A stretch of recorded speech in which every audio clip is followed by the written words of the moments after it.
Brady was in London today to receive his prize, a check for 10,000 big ones. Used to be the joke was if your arms would get tired from flying, now it's your legs. That's the news. Thank you for watching. Stay tuned for The Tonight Show, and good night. Good night. Tonight Show starring Johnny Carson. This is Ed McMahon and Doc Severinsen and the NBC Orchestra inviting you to join Johnny as he celebrates the 15th anniversary of The Tonight Show.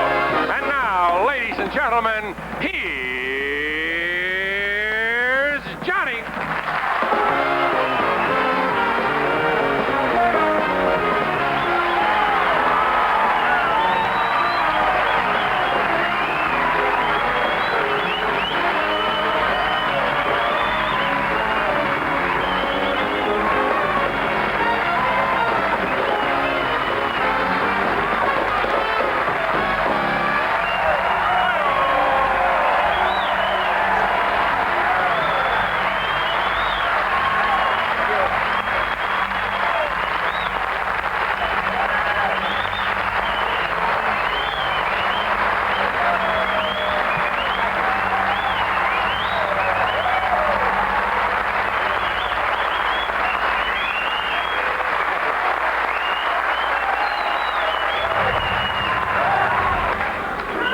God, for a terrible moment, I thought you were leaving.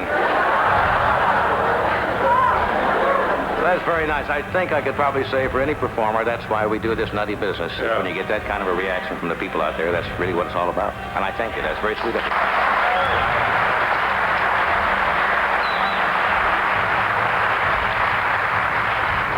I welcome you to our 15th anniversary show, as you probably know. You didn't know that, didn't you? The beginning of our 16th, and it is kind of amazing. And I don't say that out of false humility. But 15 years is a long time when you think that here at NBC, the mandatory retirement age is 13 weeks. My God, I saw some early tapes of us the other day. Oh, yeah? Yeah, we looked a little different. I looked at some of those early tapes, and I looked like Donny Osmond. Now I look like a young Will Geer. Incidentally, as you probably know, tonight's Tonight Show is a half hour longer. And there's a reason for that. What we do is once a year, we set aside extra time to let our sponsors go to the bathroom. Now, I must say, this sounds corny, and we get overly sentimental in this business, but this show is not done by one person. It's not even done by Ed and Doc and me. It's done by a lot of people on this show, and I want to, at the top of the show, thank all the people who work on The Tonight Show year after year, and I'd bring them out to take a bow. But to be perfectly honest with you, they're ugly as sin.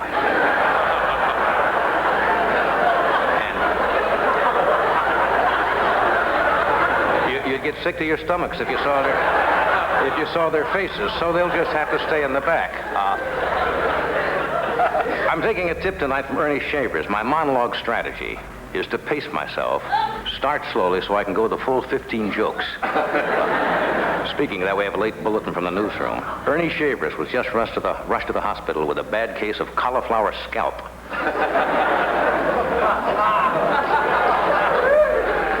How quickly you change. I got a standing to a squatting ovation all of a sudden. Well, let's go to the news and see if S.I. Hayakawa and Scoop Jackson are getting bunk beds. President Carter has only been president now, 7 months? He's aged a little bit, too, in 7 months. And he seems to be having some problems with his energy program. They have in the United States Senate now what they call a filibuster, which I guess goes back to the early days of our country. It's a device to prolong debate and stifle a certain program. The filibuster is about raising the price of natural gas or something like that, so the oil companies, I guess, can make more profits. You know what a filibuster is? It's the same as a telethon, except the senators donate our money. Do you want to know what a filibuster is? This is interesting. Carter mentioned at his televised press conference the other day that assured us that Walter Mondale is still with us. Well, think about that. Now, 7 months, you don't hear much about him. Now, the reason you haven't heard much about Vice President Mondale is because President Carter has given him a top priority job, which is the task of Windexing Amy's glasses. That takes most of his time. The House also approved production of the neutron bomb. That is weird. I don't understand that. That's a controversial new bomb that kills people, but humanely leaves buildings intact. You believe that? Yes. We already have a weapon that kills people. It's called the Gong Show.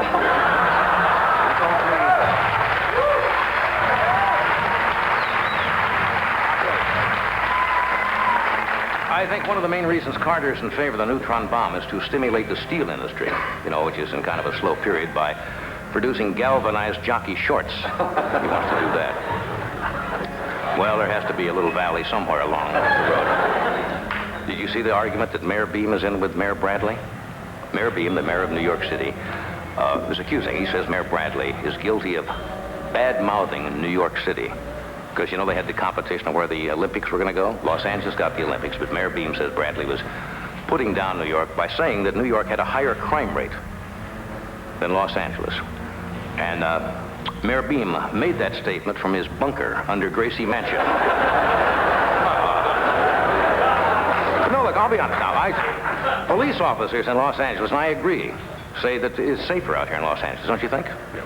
Mainly because of the smog. No, it gives you time to reload. What else is going on? Gladys Knight and the Pips were in the paper today. They are being sued. You know why?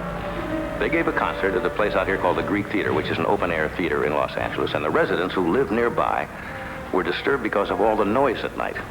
The noise level was too high, and they are suing Gladys Knight and the Pips, and they reached a compromise today. I'm happy to pass this on to you. Gladys is allowed to sing, but she has to put mufflers on her pips. Whenever she...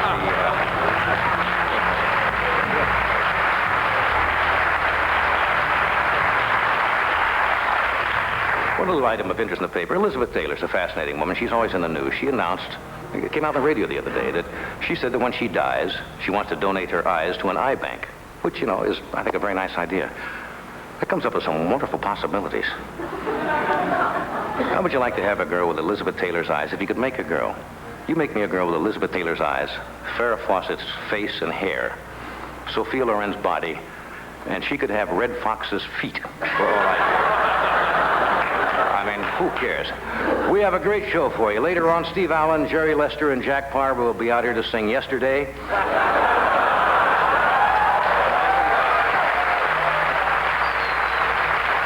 Thank you for coming, and we'll be right back.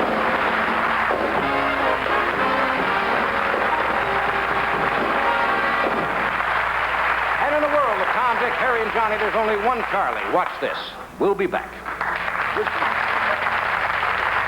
There's a fragrance that's here today, and they call it Charlie. A different fragrance that thinks your way, yeah, they call it Charlie. Kinda young, kinda now, Charlie. Kinda free, kinda wow, Charlie. Kinda fragrance that's gonna stay, and it's here now, Charlie. Charlie by Revlon, a most original fragrance. Admit it. You think makeup is bad for your skin, right? Well, Revlon's got makeup that's good for your skin.